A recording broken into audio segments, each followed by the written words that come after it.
Hello दोस्तों, मेरा नाम है पुजारी महादेव। आज मैं आप लोगों को जो टॉपिक सिखाने वाला समझाने वाला हूँ उस टॉपिक का नाम है पार्टनरशिप फाइनल अकाउंट। और आज हम लोग पार्टनरशिप फाइनल अकाउंट का सेकंड सम सॉल्व करेंगे।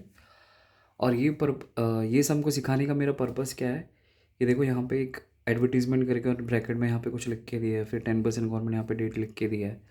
तो इस टाइप के एडजस्टमेंट को बोला जाता है हिडन एडजस्टमेंट।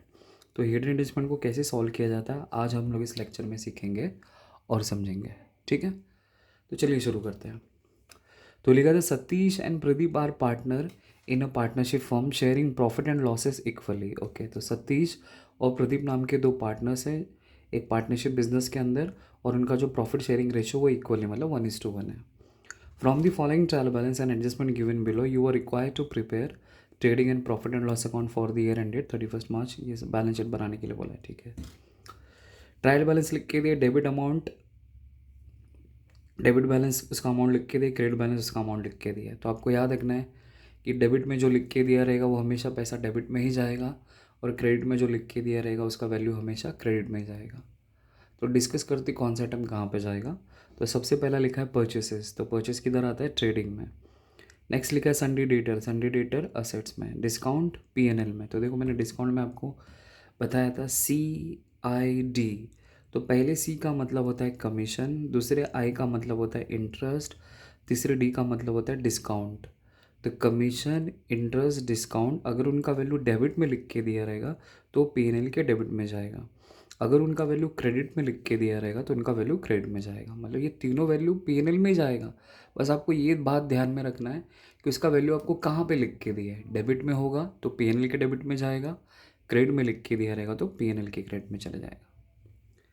ठीक है, फिर उसके बाद लिख के दिया ओपनिंग स्टॉक, तो ओपनिंग स्टॉक ट्रेडिंग में आता है। देन लिखा है वेजेस एंड सैलरी। तो वेजेस एंड सैलरी दोनों अलग अलग नहीं है, दोनों एक ही है। देखो वेजेस और सैलरी का वैल्यू अगर आप लोग ध्यान से देखेंगे ना तो आपको देखो यहाँ पे 23,000 नज़र आता रहेगा, बट वो लोग ने यहाँ पे वेजेस और सैलरी करके लिख के दिए। तो आपको क्या करना है ऐसे सिनारियो में, आपको फर्स्ट नेम के ऊपर फोकस करना है। क्योंकि वेजेस और सैलरी अगर ऐसा समझे तो वेजेस आता है ट्रेडिंग में और सैलरी आता है पीएनएल में। तो दोनों को तो मैं मतलब इस चीज़ को मैं दोनों जगह तो रिकॉर्ड नहीं कर सकता क्योंकि एक ही वैल्यू मुझे लिख के दिया है। तो आपको फर्स्ट नेम के ऊपर फोकस करना। तो फर्स्ट नेम क्या लिख के दिया आपको, वेजेस लिख के दिया है, तो इसलिए वो ट्रेडिंग में चला जाएगा। अगर समझो वही नाम अगर ऐसा लिख के दिया होता सैलरी एंड वेजेस करके, अगर ऐसा लिख के दिया होता तो फिर मैं इसको पीएनएल के डेबिट में रिकॉर्ड करता। तो ऐसी सिनारी में आपको फर्स्ट नेम के ऊपर कॉन्सेंट्रेट करना है। ठीक है, फिर है मैन्युफैक्चरिंग एक्सपेंस। मैन्युफैक्चरिंग का काम फैक्ट्री के अंदर होता है इसलिए ट्रेडिंग में आ जाएगा। फैक्ट्री का बिल्डिंग है, मतलब फैक्ट्री से रिलेटेड कोई एक्सपेंस नहीं है, ये असेट्स की बात कर रहा है। फैक्ट्री का बिल्डिंग जैसे लैंड एंड बिल्डिंग होता है तो उसी तरह फैक्ट्री बिल्डिंग लिख के दिया तो ये असेट्स में जाएगा। नहीं तो बच्चे लोग इसको ट्रेडिंग के डेबिट में लिख देंगे क्योंकि सर ये फैक्ट्री से रिलेटेड एक्सपेंस है, लेकिन ये एक्सपेंस नहीं है, कैपिटल एक्सपेंडिचर है इसलिए असेट्स में आएगा।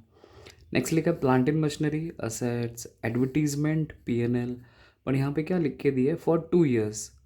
इसका मतलब क्या हुआ कि मैंने जो एडवर्टीजमेंट का जो एक्सपेंस पे किया है 10,000 वो कितने साल का पे किया है, मैं 2 साल का। और WEF का मतलब होता है विथ इफेक्ट फ्रॉम।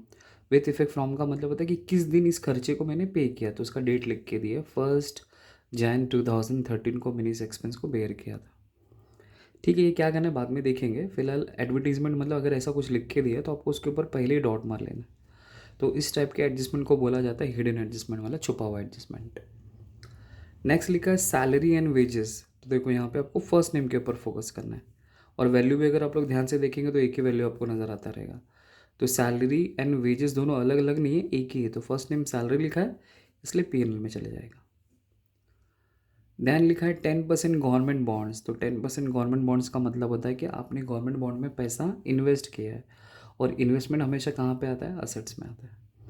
बट यहाँ पे ऐसा तारीख भी लिख के दे कि किस तारीख को उसने खरीदा है। ओके, तो उसके हिसाब से इसका इंटरेस्ट भी निकालना पड़ेगा। तो उसके ऊपर मैं पहले डॉट मार लेता हूँ, मतलब कभी भी अगर ऐसा कुछ लिख के दिया है तो समझ जाना आपको डॉट मारना है। देन लिखा है warehouse rent. Warehouse का मतलब होता है गोडाउन। गोडाउन हम लोग क्यों रखते हैं, प्रोडक्ट को सेल करने के लिए। जैसे जैसे कस्टमर के पास से ऑर्डर आता रहेगा वैसे वैसे गोडाउन में से माल को खाली करते जाएंगे, सेल करते जाएंगे, सप्लाई करते जाएंगे। तो ये पीएनएल में आ जाएगा। नेक्स्ट लिखा है पार्टनर्स कैपिटल अकाउंट, सतीश और प्रदीप, और यहाँ पे वैल्यू लिखा है क्रेडिट, मतलब यहाँ पे जो कुछ भी रहेगा सब क्रेडिट में जाएगा, तो इसलिए ये पार्टनर्स कैपिटल में जाएगा।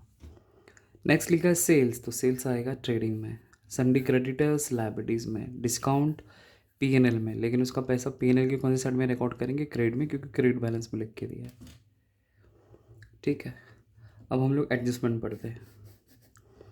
तो पहला एडजस्टमेंट लिख के दिए तो क्लोजिंग स्टॉक सीधा बोला है कि the closing stock was valued at market price 92,000। Okay, तो क्लोजिंग स्टॉक का मार्केट वैल्यू कितना है, 92,000 है, which is 50% above its a cost price. Okay, तो ये जो 92,000 है वो कॉस्ट प्राइस से 15% ज़्यादा है। अब इसका क्या करना है बाद में देख लेते हैं, फिलहाल आपको ये माइंड में सेट करना है कि क्लोजिंग स्टॉक को मेरे को दो इफेक्ट क्या देना है। तो आपको याद रहेगा कि क्लोजिंग स्टॉक को दो इफेक्ट आता है, पहला आएगा ट्रेडिंग के क्रेडिट में और दूसरा आएगा असेट्स में। और इस क्लोजिंग स्टॉक के लिए हम लोग डॉट भी नहीं मार सकते, ऊपर कहीं पे भी आपको क्लोजिंग स्टॉक नहीं लिख के दिया रहेगा, इसलिए आपको ये याद रखना पड़ेगा। नेक्स्ट लिखा है डेप्रिसिएट मशीनरी 10%। तो आपको मशीनरी के ऊपर 10% का डेप्रिसिएशन निकालना है, जहाँ पे भी आपको प्लांट इन मशीनरी नज़र आता रहेगा वहाँ पे जाके डॉट मार लेते हैं।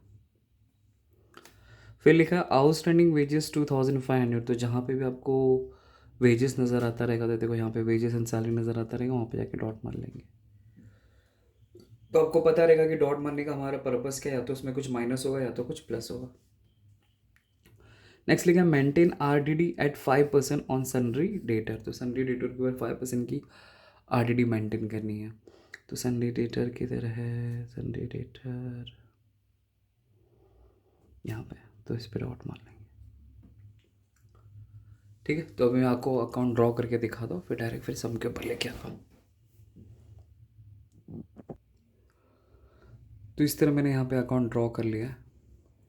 तो आपको टॉप पे लिखना है in the books of partnership form compulsory, फिर हम लोग लिखेंगे trading account for the year end date, और क्वेश्चन में आपको ईयर एंडिंग का डेट लिख के दिया रहेगा, आपको वो फॉलो करना है। तो देखो क्वेश्चन में आपको ईयर एंडिंग का डेट लिख के दिया 31 मार्च 2013, तो मैंने वो यहाँ पे लिख दिया। Then particulars rupees rupees, particulars rupees rupees, फिर ये फर्स्ट नंबर पे आता है अकाउंट, फिर आता है थर्ड नंबर पे, सेकंड नंबर पे आता है प्रॉफिट एंड लॉस अकाउंट, फिर थर्ड नंबर पे आता है पार्टनर्स कैपिटल। तो जगह इतना स्पेस बच गया तो मैंने यहाँ पे ड्रॉ कर लिया, बट आपको तो बोर्ड एग्जाम में हर एक पेज पे एक अलग अलग अकाउंट प्रिपेयर करना है। तो particulars partners name, particular partner name, debit side credit side. फिर उसी तरह मैंने यहाँ पे प्रॉफिट एंड लॉस अकाउंट बना के दिया है, particulars rupees rupees, particulars rupees rupees. Then यहाँ पे आपका balance sheet, liabilities rupees rupees, assets rupees rupees. ठीक है, तो आपको मैंने बताया था कि आपको एक हैबिट रखना है कि जब भी हम लोग ट्रेडिंग मतलब जब भी हम लोग फाइनल अकाउंट का सम सॉल्व करेंगे तो आपको ट्रेडिंग अकाउंट में 4 आइटम कंपलसरी लिख देना है, ताकि आराम से आपके झोले में 2 मार्क्स तो आ ही जाएगा ऐसा। तो सबसे पहले आपको टॉप पे लिखना है ओपनिंग स्टॉक, फिर उसी के नीचे एक जगह छोड़ के आपको लिखना है परचेस, फिर इसमें से माइनस करने का परचेस रिटर्न, मतलब आपको फुल फॉर्म लिखना है, मैं तो शॉर्टकट में लिख रहा हूँ। फिर यहाँ पे टॉप पे आता है बाय सेल्स, फिर इसमें से माइनस करना है सेल्स रिटर्न, ऐसा माइनस, फिर थोड़ी सी जगह छोड़ के बॉटम में थोड़ा सा बाय क्लोजिंग स्टॉक, बस ये लिख दो। फिर आदमी आगे जैसा आपको जो आइटम लिखना है वैसे लिखते जाओ, तो जैसा क्वेश्चन में लिख के लिखो वैसा फॉलो करेंगे। ठीक है, तो लेट्स स्टार्ट। तो देखो सबसे पहला लिख के दिए परचेस 2,20,000। तो परचेस ट्रेडिंग के डेबिट में जाएगा, इसलिए मैंने ऑलरेडी ट्रेडिंग का यहाँ पे नाम लिखा है परचेस, सीधा आपको अंदर लिखना है, बाहर नहीं लिखना है। तो 2,20,000 मैं यहाँ पर लिख दूँगा, हो गया। नेक्स्ट, अगर नेक्स्ट मैं आपको दिखाऊं तो आपको नेक्स्ट नज़र आता रहेगा संडे डेटर है, तो संडे डेटर किधर आएगा, असेट्स में, और उसका वैल्यू कितना लिख के थी 45,000, लेकिन मैंने इसके ऊपर डॉट मारा है। तो डॉट जिस पे मारा रहेगा तो आपको क्या करना पड़ेगा, उसको इनर कॉलम में रिकॉर्ड करना पड़ेगा। तो मैं असेट्स में जाता हूँ, यहाँ पे लिख देता हूँ सन्ड्री डेटर, और आपको इनर कॉलम में लिख देना है 45,000। ठीक है, नेक्स्ट देखो, फिर नेक्स्ट आइटम आपको लिख के दिया है डिस्काउंट 4,000। तो डिस्काउंट किधर आएगा, पीएनएल में आएगा, लेकिन डिस्काउंट डेबिट में भी आता है क्रेडिट में भी आता है। तो आपको देखने की डिस्काउंट का पैसा आपको कहाँ पे लिख के दिया, डेबिट में लिख के दिया, इसलिए इसका पैसा डेबिट में जाएगा। तो मैं पीएनएल के डेबिट में जाऊँगा और यहाँ पे जाके लिख दूँगा टू डिस्काउंट, और इसका वैल्यू जो रहेगा वो लिख दूँगा। तो उसका वैल्यू कितना लिख के दिया 4,000, तो सीधा आउटर में, क्योंकि उस पर डॉट नहीं था। ठीक है, नेक्स्ट देखते हैं। नेक्स्ट देखो, तो डिस्काउंट के बाद नीचे लिख के दिए ओपनिंग स्टॉक। तो ओपनिंग स्टॉक कितना है 25,000। तो ओपनिंग स्टॉक किधर आता है, ट्रेडिंग में आता है। तो ट्रेडिंग में जाके मैं लिख दूंगा 25,000। तो ऑलरेडी मैंने यहाँ पे नाम लिख के रखा है, बस आपको सीधा आउटर में लिखना है। सिर्फ परचेज और सेल्स का वैल्यू आपको अंदर लिखना है, बाकी सब तो आपको आउटर में लिखने है। तो 25,000 लिख दिया। नेक्स्ट अगर हम देखें तो नेक्स्ट है वेजेस एंड सैलरी। तो आपको फर्स्ट नेम के ऊपर फोकस करना है। तो वेजेस लिख के दिए, तो वेजेस किधर आएगा, ट्रेडिंग में आएगा। कितना है 23,000। तो ट्रेडिंग मैंने ऑलरेडी यहाँ पे लिखा है, यहाँ पे लिखूँगा to wages and salary. Inner में लिखूँगा क्योंकि उसका वैल्यू मतलब उसके ऊपर हमने डॉट मारा था इसीलिए 23,000, और एक से दो जगह छोड़ देंगे बाद में। नेक्स्ट देखते हैं। तो वेजेस के बाद आता है मैन्युफैक्चरिंग एक्सपेंस। तो मैन्युफैक्चरिंग एक्सपेंस 25,500 है। तो मैन्युफैक्चरिंग कहाँ पे होता है, फैक्ट्री में होता है, इसलिए ट्रेडिंग में आएगा उसका वैल्यू। तो ट्रेडिंग में जाके लिख दूंगा। तो यहाँ पे दो जगह छोड़ा, टू मैन्युफैक्चरिंग एक्सपेंस। तो मैन्युफैक्चरिंग एक्सपेंस कितना है 25,500 लिख दिया। आगे बढ़ते हैं। तो अगर मैं नेक्स्ट देखूँ तो नेक्स्ट लिखा है फैक्ट्री बिल्डिंग। तो फैक्ट्री मतलब ट्रेडिंग में नहीं जाएगा, फैक्ट्री का बिल्डिंग है। तो ये हमारे लिए कैपिटल एक्सपेंडिचर है। तो असेट्स में 1,75,000। तो मैंने यहाँ पे ऑलरेडी बनाया है, यहाँ पे लिख दूंगा। यहाँ पे तो दो जगह छोड़ना पड़ेगा, फैक्ट्री बिल्डिंग। और इसका पैसा हाँ नहीं, इस पर तो कोई डॉट नहीं, तो सीधा आउटर में जाएगा 1,75,000। नेक्स्ट फैक्ट्री बिल्डिंग हो गया। फिर उसके बाद है प्लांट एंड मशीनरी। तो प्लांट एंड मशीनरी भी असेट्स में आएगा 75,000, बट उसके ऊपर डॉट है इसलिए आपको क्या करना पड़ेगा, उसको इनर कॉलम में लिखना पड़ेगा। Plant and machinery 75,000 inner column, और एक से दो जगह छोड़ देंगे। नेक्स्ट एडवर्टीजमेंट लिख के दिए। तो एडवर्टीजमेंट कितना है 10,000, बट एडवर्टीजमेंट पीएनएल में आएगा, बट यहाँ पे कुछ लिख के दिया, डेट वेट लिख के दिया, इसलिए वो हिडन एडजस्टमेंट हो गया। तो पीएनएल के डेबिट में जाके लिख दूंगा एडवर्टीजमेंट टू एडवर्टीजमेंट 10,000, और एक से दो जगह छोड़ दूँगा, दो जगह। आगे बढ़ते हैं। एडवर्टीजमेंट के बाद लिखा है सैलरी एंड वेजेस, कितना है 45,000। तो सैलरी आपको फर्स्ट नेम के ऊपर फोकस करना है, सैलरी। तो सैलरी किधर आता है, पीएनएल में आता है, इसलिए पीएनएल के डेबिट में आप लोग लिखेंगे 45,000। दो जगह छोड़ के सैलरी एंड वेजेस, सीधा 45,000। ठीक है। नेक्स्ट लिखा है कैश इन हैंड। तो कैश इन हैंड किधर आएगा, असेट्स में 15,000। तो ऑलरेडी हमने बैलेंस शीट बनाया, यहाँ पे मैं लिख दूंगा दो जगह छोड़ के कैश इन हैंड, सीधा आउटर में। तो कैश इन हैंड कितना है 15,000 लिख दिया। आगे देखते हैं। कैश इन हैंड के बाद लिख के दिए 10% गवर्नमेंट बॉन्ड्स, कितना है 60,000, बट यहाँ पे ऐसा डेट लिख के दिया इतनी तारीख को परचेज़ किया। तो अगर ऐसा कुछ भी किसी में भी एडजस्टमेंट में अगर ऐसा डेट वेट अगर लिख के दिया रहेगा तो समझ जाना कि उसके अंदर कुछ तो कुछ या तो माइनस करना पड़ेगा या तो प्लस करना पड़ेगा। तो वो अपना हिडन एडजस्टमेंट बन जाता है। तो उसके ऊपर डॉट मैंने मारा ही है। तो इसको जाके तो 10% गवर्नमेंट बॉन्ड अपने लिए इन्वेस्टमेंट, इसलिए असेट्स में आ जाएगा। तो असेट में जाके लिख दूंगा 10% गवर्नमेंट बॉन्ड्स, इनर कॉलम में लिखना पड़ेगा कितना 60,000 लिख दिया। आगे बढ़ते हैं। उसके बाद अगर मैं आपको बताऊं तो नेक्स्ट लिख के दिया वेयर हाउस रेंट। तो वेयर हाउस रेंट कितना है 66,000। तो वेयर हाउस पीएनएल में आता है, तो पीएनएल में लिख लेता हूँ। तो मैं यहाँ पे बनाया हूँ टू वेयर हाउस रेंट। तो वेयर हाउस रेंट सीधा आ जाएगा 6,000 आउटर में। ठीक है, चलो आगे बढ़ते हैं। अब क्रेडिट का नंबर। तो पार्टनर्स कैपिटल में 37 और प्रदीप का कैपिटल लिख के दिया, इसका 1,20,000 और प्रदीप का 90,000 है। तो इनका पैसा पार्टनर्स कैपिटल में जाएगा, क्रेडिट साइड में जाएगा। तो मैंने ऑलरेडी यहाँ पे अकाउंट तो बनाया हुआ है, तो मैं यहाँ पे लिख दूँगा बाय बैलेंस BD। हमेशा आपको BD से स्वागत करना है। तो सतीश के पास कितने का BD है? 1,20,000 का। और प्रदीप के पास कितने का है? 90,000 का। तो 90,000 लिख दिया। ओके, नेक्स्ट लिख के दिया है सेल्स। तो सेल्स कितना है? 4,30,000। तो ट्रेडिंग में आता है। तो ऑलरेडी मैंने ट्रेडिंग में तो यहाँ पे टॉप पे लिखा ही, नाम आपको लिख देना है, बस इनर कॉलम में लिखना है 4,30,000। ठीक है। फिर उसके बाद सन्ड्री क्रेडिटर 85,000, जो सन्ड्री क्रेडिटर लायबिलिटी में आता है। बट लायबिलिटी में ऐसा रूल है ना कि पहले टॉप पे आपको क्या लिखना है? कैपिटल अकाउंट लिखना है, कैपिटल अकाउंट, और पार्टनर्स का नाम लिख के छोड़ देने का। तो पहले पार्टनर का नाम है सतीश, दूसरे का नाम है प्रदीप, और अंदर ऐसा लाइन मार के छोड़ देने का। फिर उसका जो लिख के दे वो लिख देने का। तो आएगा सन्ड्री क्रेडिटर, तो उस पर डॉट नहीं, इसलिए सीधा बाहर जाएगा 85,000। ठीक है। नेक्स्ट देखो डिस्काउंट लिख के दिया है। डिस्काउंट कितना है?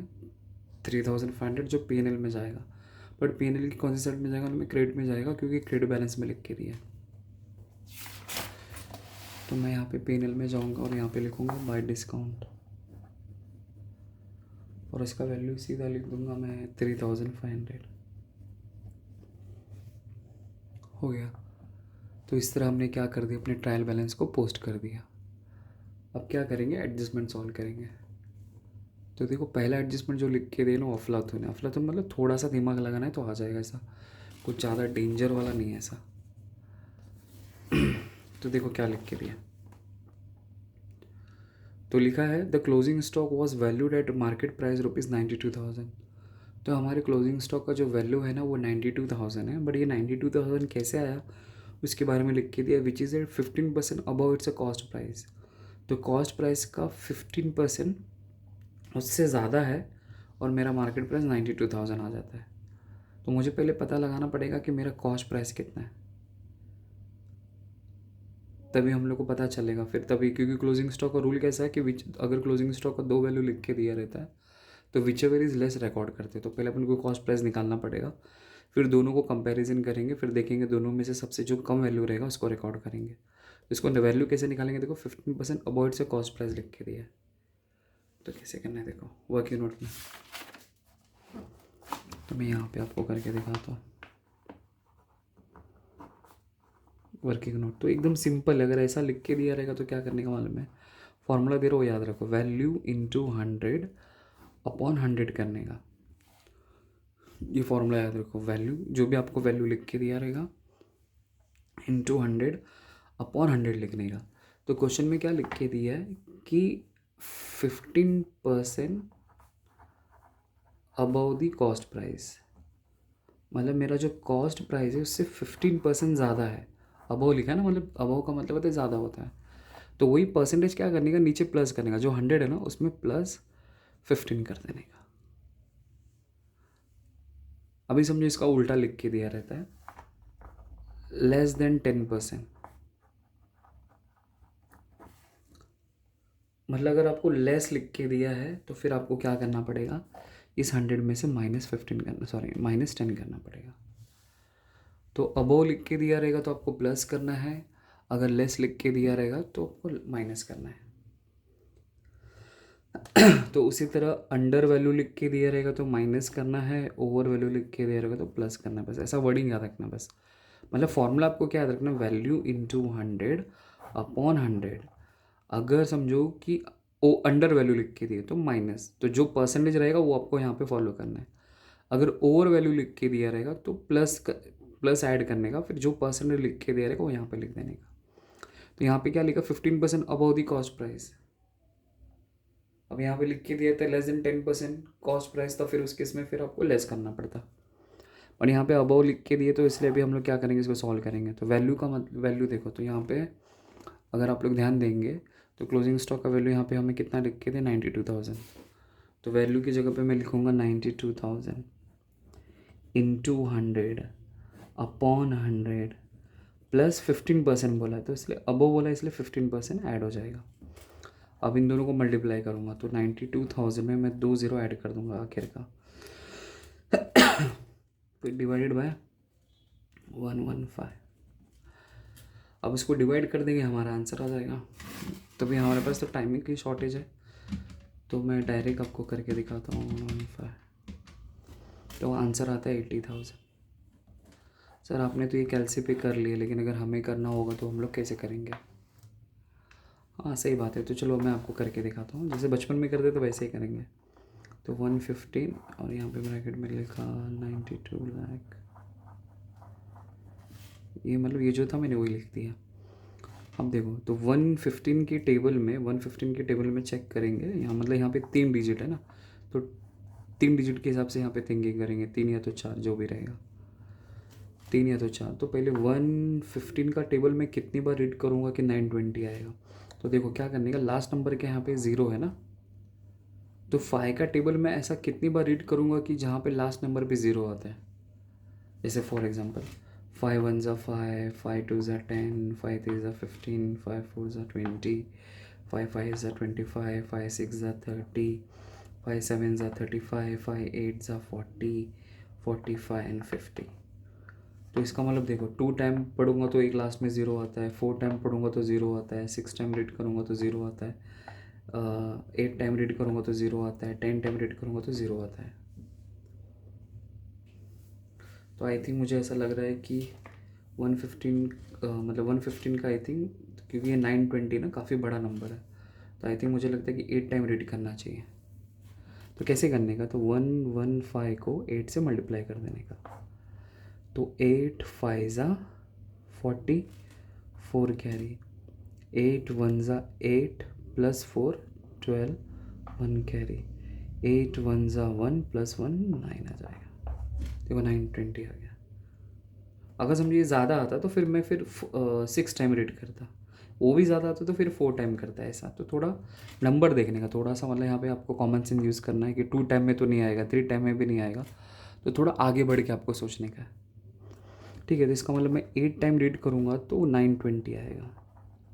तो 0 0 0 ये कैंसिल हो गया, तो यहाँ पे कितना 0 बचा, 4 0, तो 4 0 मैंने नीचे ले लिया, 4 0 मैंने ऊपर लिख दिया, हो गया। तो ये आपका कॉस्ट प्राइस आ गया। तो ये जो मैंने वैल्यू निकाला ये आपका कॉस्ट प्राइस आ गया। क्वेश्चन में हमें मार्केट प्राइस लिख के दिया 92,000। तो क्लोजिंग स्टॉक का कंसेप्ट है कि जब भी आपको 2 वैल्यू लिख के दिया रहेगा तो दोनों में से जो सबसे लोअर वैल्यू रहता है वो रिकॉर्ड किया जाता है।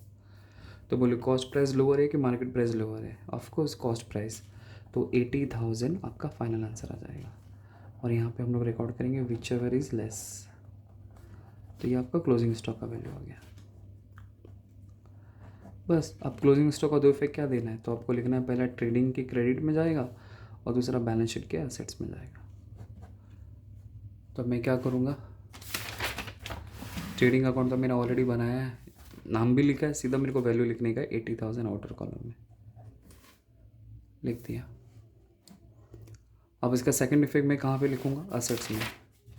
तो मैंने यहाँ पे असेट्स बनाया है, यहाँ पे लिख दूँगा 2 जगह छोड़ के क्लोजिंग स्टॉक, सीधा आउटर में 80,000 हो गया। तो इस तरह हमने पहला एडजस्टमेंट सॉल्व कर लिया। चलो नेक्स्ट देखते क्या। नेक्स्ट लिखा है डेप्रिसिएट मशीनरी 10%। तो हम लोग को मशीनरी के ऊपर 10% का डेप्रिसिएशन निकालना है। तो देखो हमारी प्लांट एंड मशीनरी है 75,000, तो 75,000 का 10% 7,500 आता है, माइनस डेप्रिसिएशन 7,500, सॉरी कैसे बता देता हूँ। तो देखो 75,000 है, 75,000 इंटू 10 अपॉन 100, 0 से 0 गया, 0 से 0 गया, 1 से 1 गया, तो 7,500 मतलब इधर तक। बस तो उसको माइनस कर देंगे, तो 75,000 में से अगर मैं 7,500 माइनस करूँ तो 67,500 आता है। तो इसमें से माइनस करूँगा तो 67,500। ओके सर, आप लेकिन ये बताया नहीं ये एडजस्टमेंट कौन सा है। तो ये दूसरा एडजस्टमेंट है डेप्रिसिएशन का। तो डेप्रिसिएशन का दो इफेक्ट क्या होता है कि असेट में से माइनस करना रहता है और दूसरा पीएनएल के डेबिट में आता है। तो असेट में से मैंने पहले माइनस कर दिया, देखो यहाँ पे प्लांट एंड मशीनरी लिखा, सब माइनस करके यहाँ पे लिख दिया। अब इसका सेकंड इफेक्ट पीएनएल के डेबिट में आ जाएगा और मैं लिखूँगा to depreciation on plant and machinery 7,500। लेकिन बच्चे लोग गलती क्या करते हैं, मतलब डेप्रिसिएशन का वैल्यू रिकॉर्ड करते समय माइनस करके जो आंसर रहता है ना वो रिकॉर्ड करते हैं, तो वो गलती मत करना। आप कितना माइनस कर रहे हो और कितना प्लस कर रहे हो, जस्ट आपको वही वैल्यू क्या करना है, रिकॉर्ड करना है बस। तो 7,500 यहाँ पे लिखा और 7,500 मैंने यहाँ पे लिख दिया, दो इफेक्ट। चलो आगे बढ़ते हैं। नेक्स्ट देखो क्या लिख के दिया है। नेक्स्ट लिखा है आउटस्टैंडिंग वेजेस 2,500। ओके, तो मेरा वेजेस आउटस्टैंडिंग है। तो किसी को याद है आउटस्टैंडिंग एक्सपेंस का दो इफेक्ट क्या होता है? तो आउटस्टैंडिंग का दो इफेक्ट मैंने आपको क्या लिख के दिया मालूम है? ऐड टू एक्सपेंस, मतलब आपको एक्सपेंस में जाके ऐड करना है और दूसरा लायबिलिटी में, क्योंकि आने तो कल देना पड़ेगा और जो गागा होता है क्या होता है, लाला होता है। तो उस पर्टिकुलर एक्सपेंस में जाके आपको ऐड करना है। तो लोग ने किस एक्सपेंस के बारे में बात किया था? वेजेस के बारे में। तो वेजेस मैंने यहाँ पे लिखा, इसलिए प्लस आउटस्टैंडिंग लिखूँगा 2,500। तो ऐड करूँगा तो 25,500 आ जाएगा। ये हो गया फर्स्ट इफेक्ट। आपको on the spot second effect देना है, तो लायबिलिटीज़ में आएगा सेकेंड इफेक्ट। तो यहाँ पे लिख दूँगा आउटस्टैंडिंग वेजेस। ऐड करके जो आंसर है वो नहीं लिखना, आपने कितना प्लस किया हो। तो मैंने 2,500 प्लस किया था तो वो वैल्यू आएगा। ठीक है, ये भी हो गया। नेक्स्ट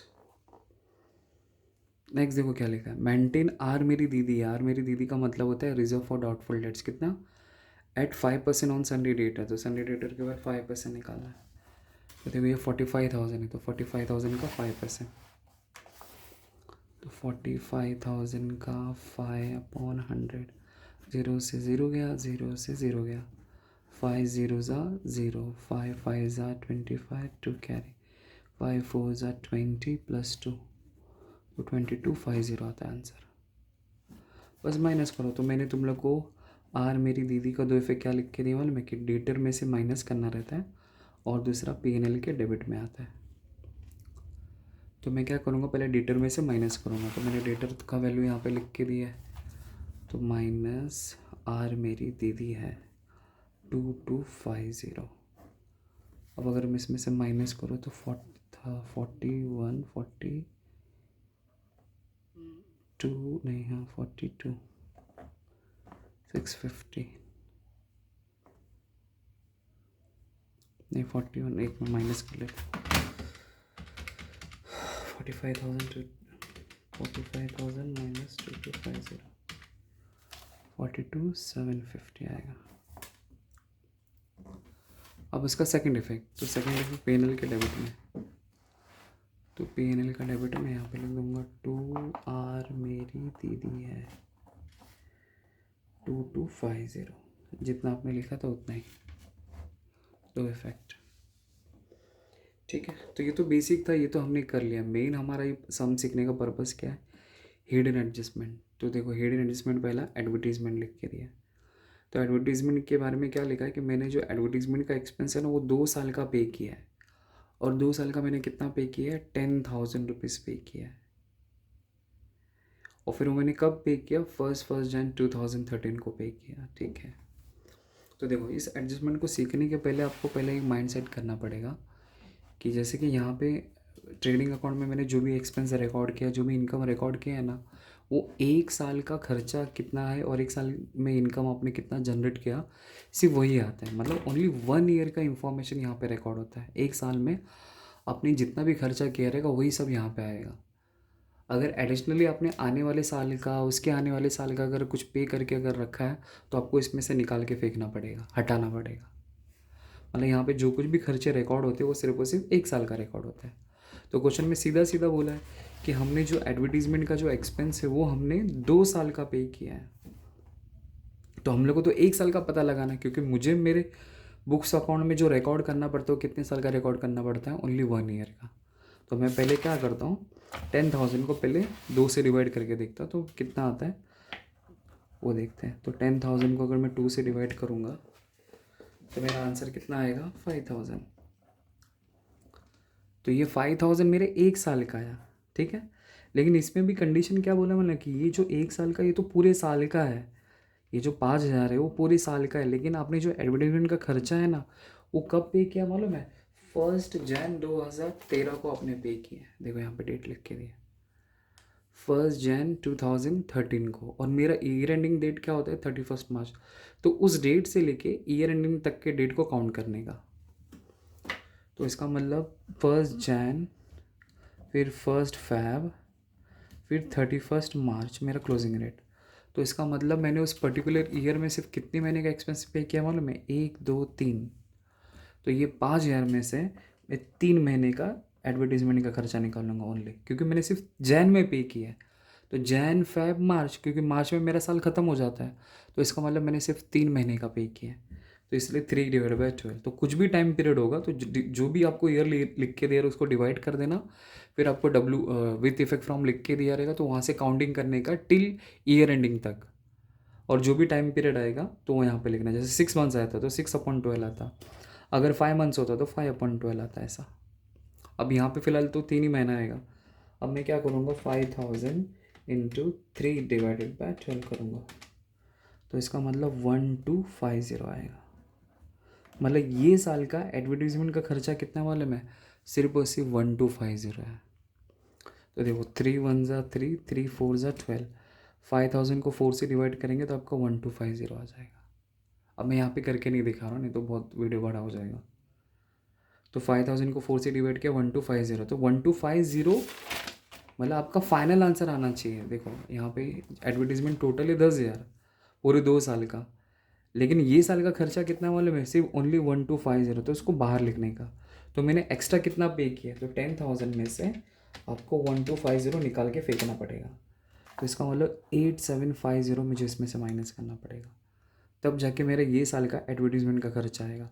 तो इसका मतलब मैंने आने वाले साल का पे करके रखा है। तो जब भी कोई एक्सपेंस आप आने वाले साल का या फ्यूचर का पे करते हो उसको बोलते हैं प्रीपेड। और प्रीपेड एक्सपेंस हमेशा क्या होता है मालूम है? माइनस होता है। मतलब आपको माइनस करना है, हटाना है। तो जैसे अगर मैं आपको याद दिलाऊँ प्रीपेड एक्सपेंस का दो इफेक्ट क्या होता है, तो प्रीपेड एक्सपेंस का दो इफेक्ट आता है कि लेस फ्रॉम एक्सपेंस, आपको उस पर्टिकुलर एक्सपेंस में से लेस करना है। और दूसरा इफेक्ट किधर आता है? असेट्स में आता है। तो इसलिए मैं क्या करूँगा एडवर्टीजमेंट में से 1250 माइनस नहीं करने का। 1250 आपका फाइनल आंसर है, बस ये याद रखना है आपको। 1250 आपका फाइनल आंसर है। तो आपने आने वाले साल का कितना पे करके रखा है एडवांस में? 8750 माइनस कर दिया, यहाँ पे लिख दिया। अब प्रीपेड एक्सपेंस का सेकंड इफेक्ट किधर आएगा? असेट्स में। तो मैं जाके असेट में जाके लिख दूंगा प्रीपेड एडवर्टीजमेंट 8750। देखो बच्चे लोग मैं वापस आपको एक बार बता रहा हूँ, क्योंकि एक बार में ये आएगा नहीं, थोड़ा प्रैक्टिस करेंगे तो ही आएगा। बट है कुछ भी नहीं। देखो एडवर्टीजमेंट फॉर 2 ईयर्स 10,000 है। तो पहले इतना समझो कि मैंने जो एडवर्टीजमेंट का खर्चा किया वो 10,000 पे किया, 2 साल का पे किया। बट हम लोग के रूल में क्या है कि बुक्स ऑफ अकाउंट में जो भी डेटा रिकॉर्ड होता है वो कितने साल का आता है? सिर्फ और सिर्फ 1 साल का आना चाहिए। 1 साल से ज़्यादा का जो भी डेटा रहेगा आपको उसको निकाल के फेंक देना है, मतलब हटा देना है। ठीक है, तो मैं पहले पता लगाऊंगा कि 1 साल का कितना होता है। तो मुझे एडवर्टीजमेंट 10,000 लिख के थे, 10,000 को 2 से डिवाइड किया तो मेरा वैल्यू कितना आया था? मैंने यहाँ पे आपको करके दिखाया था। देखो 10,000 को 2 से डिवाइड किया तो पूरे साल का 5,000 आया। लेकिन ये खर्चा मैंने पूरे साल में पे नहीं किया है, ये खर्चा मैंने सिर्फ 1 जैन को पे किया है। तो जैन, फैब, मार्च, मतलब आपको हमेशा काउंटिंग करना है टिल ईयर एंडिंग तक। और मेरा एंडिंग 31 मार्च रहता है। तो जैन, फैब, मार्च मतलब सिर्फ मैंने 3 महीने का खर्चा पे किया है, इसलिए 3 लिखा। और साल में 12 महीने होते इसलिए 12 लिख दिया। डिवाइड कर दिया 1250। तो 1250 आपका फाइनल आंसर है। मतलब ये साल का खर्चा एडवर्टीजमेंट का कितना आना चाहिए? 1250। तो इसलिए मैंने क्या किया, एडवर्टीजमेंट जो था मैंने इसको सीधा पहले आउटर में लिख दिया। अब इसमें से इसको माइनस कर दे तो पता चला कि 8750 मैंने इतना पैसा पहले पे करके रखा है, तो मेरा प्रीपेड हो गया। तो प्रीपेड एक्सपेंस आपको सोचने का ऐसा माइनस किया, यहाँ पे लिख दिया, और सेकंड इफेक्ट मैंने असेट्स में जाके रिकॉर्ड कर दिया यहाँ पे। ठीक है, चलो आगे बढ़ते हैं। नेक्स्ट देखो क्या लिख के दिया। बोला 10% गवर्नमेंट बॉन्ड्स 60,000 ओके, तो मैंने 10% गवर्नमेंट बॉन्ड में पैसा इन्वेस्ट किया 60,000 रुपीज़, और ये जो 10% है ना, ये 10% रेट ऑफ इंटरेस्ट शो करता है। मतलब इस 60,000 के ऊपर मुझे 10% का इंटरेस्ट मिलेगा। लेकिन इस बॉन्ड्स को मैंने ख़रीदा कब? 1 जुलाई को ख़रीदा, 1 जुलाई। तो 1 जुलाई से लेके आपको टिल ईयर एंडिंग तक आपको काउंट करना है। तो कैसे आएगा? अगर मैं काउंट करूँ जुलाई, तो इसका मतलब जुलाई, अगस्त, सितंबर, अक्टूबर, नवंबर, दिसंबर, जैन, फैब, मार्च, काउंट करता हूँ 1 2 3 4 5 6 8 9, मतलब 9 मंथ्स का मुझे इंटरेस्ट मिलेगा, क्योंकि मैंने 1 जुलाई को परचेज़ किया था। तो जुलाई से लेके टिल ईयर एंडिंग तक हमेशा कोई भी डेट लिख के दिया रहेगा, वहाँ से लेके ईयर एंडिंग तक, वहाँ से लेके ईयर एंडिंग तक, वहाँ से लेके ईयर एंडिंग तक आपको क्या करना है? कैलकुलेट करना है। और ये जो 10% यहाँ पे जो शो हो रहा है वो आपका रेट ऑफ इंटरेस्ट है। बस अब इसका वैल्यूएशन मैं करता हूँ। तो देखो यहाँ पे करके दिखाता हूँ। तो 60,000 का मेरा इन्वेस्टमेंट है, उसके ऊपर मुझे 10% का इंटरेस्ट मिल रहा है, मतलब 10/100 इंटू 9/12 आया। कैसे आया? जुलाई से लेके मार्च तक मैंने काउंट किया तो 9 मंथ्स आता है। ठीक है, अब काट दो। तो 3 3 ज़ा 9, 3 4 ज़ा 12, 0 से 0 गया, 0 से 0 गया, 1 से 1 गया। अब मैं क्या करूँगा? 6,000 को 3 से मल्टीप्लाई करूँगा, या पहले इसको डिवाइड भी के जैसे आपको करना वैसा करो। तो 6,000 को मैंने 3 से मल्टीप्लाई किया तो 18,000 आया। 18,000 को मैं 4 से डिवाइड करूँगा, तो जैसे 18,000 का 2 पार्ट कितना होता है? 9,000। 9,000 का 2 पार्ट कितना होगा? 4,500। आपका फाइनल आंसर। कैलसी करके दिखाता हूँ, कैलसी कर लेते हैं। 60,000 इंटू 10% इंटू 9/12, 4,500 आता है। अब इतना तो आप लोग कैलकुलेट कर लोगे ना, कि करके बताऊँ इसको कैसे डिवाइड करना है? करके दिखा देते हो। देखो 4 4 ज़ा 16। ओके, तो 18 में से मैं 16 खा गया तो बचा कितना? 2। तो ये 2 मैंने बाजू में लिख दिया, तो 4 5 ज़ा 20, और ये 2 0 बचा, 2 0 यहाँ पे, तो 4,500 हो जाएगा। ठीक है, तो 4,500 है। अब सवाल ये उठते कि इसमें एडजस्टमेंट कौन सा एप्लीकेबल होगा? तो ये हो जाएगा इंटरेस्ट ऑन इन्वेस्टमेंट। तो मैंने इंटरेस्ट ऑन इन्वेस्टमेंट का 2 इफेक्ट क्या लिख के दिया मालूम है? कि आपने जो पैसा इन्वेस्ट किया उसके ऊपर आपको इंटरेस्ट मिल रहा है, तो ये आपके लिए इनकम है, इसलिए पीएनएल के क्रेडिट में आएगा। और दूसरा, आपने पैसा इन्वेस्ट किया है और इन्वेस्टमेंट करने के बाद आपको इंटरेस्ट मिल रहा है, तो आपका पैसा बढ़ जाएगा, तो उस इन्वेस्टमेंट में जाके आपको प्लस करने का। तो देखो, तो मैं यहाँ पे पहले रिकॉर्ड कर देता हूँ। 10% गवर्नमेंट बॉन्ड्स प्लस इंटरेस्ट 4,500। तो मेरे इन्वेस्टमेंट का वैल्यू कितना हो गया? 64,500। ना इसका सेकंड इफेक्ट, तो सेकंड इफेक्ट किधर आएगा? पीएनएल की क्रेडिट में। तो मैं यहाँ पे लिख दूंगा बाय इंटरेस्ट ऑन इन्वेस्टमेंट 4,500 हो गया। अब हम लोग क्या करेंगे? अकाउंट को क्लोज करेंगे। तो पहले क्या करते हैं? सबको आउटर बाहर ले लेते हैं। तो ऑलरेडी बाहर है, तो परचेज रिटर्न तो था नहीं, इसको बाहर ले लिया, तो 2,20,000 आ गया। इसको तो लेस कर लिया, इसमें भी नहीं था, तो 4,30,000। ठीक है, और कुछ है? नहीं, हो गया। चलो अब ओनली आउटर कॉलम क्लोज करेंगे। तो 4,30,000 में 4,30,000 प्लस 80,000, तो 5,10,000। 5,10,000 यहाँ पे लेगा। 5,10,000 में से ये सबको प्लस करके माइनस करेंगे तो डिफरेंस वैल्यू है। तो मैं डायरेक्ट फटाफट करता हूँ। -25,000 -2,20,000 -25,500 -25,500, तो डिफरेंस आता है 2,14,000। तो डेबिट में जो डिफरेंस आता है उसे कहा जाता है टू ग्रॉस प्रॉफिट। अभी वही डिफरेंस अगर यहाँ पे आता तो मैं लिखता बाय ग्रॉस लॉस, बट अभी तो इधर आया है। अब नेक्स्ट अकाउंट ये नहीं है, नेक्स्ट अकाउंट हमारा पीएनएल है। तो डेबिट में जो डिफरेंस है वो कैरी फॉरवर्ड होगा पीएनएल के क्रेडिट में। तो टॉप पे लिखना, मैंने जगह छोड़ा था इधर थोड़ा सा, बाय ग्रॉस प्रॉफिट।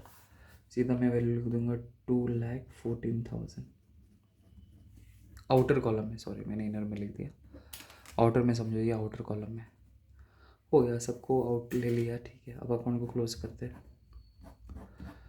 तो देखो यही साइड ज़्यादा लग रहा है, तो 2,14,000 प्लस 3,500 प्लस 4,500, तो 2,22,000 आता है। तो यहाँ पे भी आ जाएगा 2,22,000।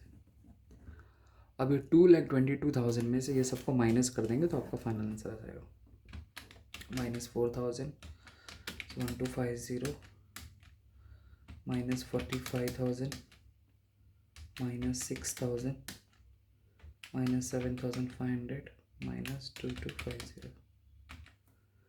तो डिफरेंस आता है 1,56,000। तो जो डिफरेंस है डेबिट में उसे कहा जाता है टू नेट प्रॉफिट। अभी वही डिफरेंस समझो, अगर यहाँ पे आया रहता तो मैं क्या लिखता, बाय नेट लॉस। अभी नेक्स्ट अकाउंट में कैरी फॉरवर्ड होगा, तो नेक्स्ट अकाउंट हमारा है पार्टनर्स कैपिटल। तो इधर डेबिट में आया तो पार्टनर्स कैपिटल के क्रेडिट में आ जाएगा, मतलब इस तरफ आएगा बाय नेट प्रॉफिट। और क्वेश्चन में जो रेशियो लिख के दिया वो इक्वली लिख के दिया। देखो यहाँ पे लिख के दिया कि Satish and Pradeep are equally मतलब 1:1, मतलब 1:1 मतलब आधा आधा। तो 1,56,000 को 2 से डिवाइड करूँगा तो 78,000, इसको 78 मिलेगा, इसको 78,000 मिलेगा, हो गया। अब इनके डेबिट में तो कुछ भी नहीं है, तो क्रेडिट साइड ही हैवी है। तो 1,20,000, तो 1,98,000। यहाँ पे भी लिखूँगा 1,98,000, उसमें से 0 माइनस करूँगा तो डिफरेंस कितना आएगा, 1,98,000। फिर इसी तरह प्रदीप को अगर मैं क्लोज करता हूँ तो 90,000 प्लस 78,000, 1,68,000। यहाँ पे भी वही आएगा 1,68,000, उसमें से 0 माइनस करूँ तो डिफरेंस कितना आएगा, 1,68,000। तो जो डिफरेंस है उसके सामने लिखूँगा टू बैलेंस सी डी। मतलब जब मैंने अकाउंट ओपन किया था तो बी डी लिखा था, जब क्लोज करूँगा तो सी डी। अब ये दोनों वैल्यू उठा के लाइब्रेरीज में जाके रिकॉर्ड कर दूँगा। तो देखो लाइब्रेरीज में मैंने ऑलरेडी यहाँ पे वैल्यू लिख के रखा है, तो सीधा मैं आउटर में लिखता हूँ। तो पहले का है 1,98,000, नेक्स्ट है 1,68,000। हो गया। अब क्या करूँगा, ओनली आउटर कॉलम। तो ये सबको तो मैंने बाहर ले लिया, इधर भी सब बाहर ही है, हो गया। अब दोनों को क्लोज करूँगा, ऐड कर लेता हूँ, प्लस 1,98,000 प्लस 85,000 प्लस 2,500, तो 4,53,500 आता है। अब ये वाला 42,750 plus 42,750 plus 1,75,000 plus 67,500 plus 15,000 plus 64,500 plus 80,000 plus 8,750। तो ये सेम आ गया 4,53,500। मतलब ये 42,750 है, 1,75,000, 67,500 है, 67,500, 15,000, 64,500, 80,000, 8,750, बस। और इस तरह आपका फाइनल अकाउंट का सम टैली हो गया। आई होप आपको समझा रहेगा, ठीक है। Thank you.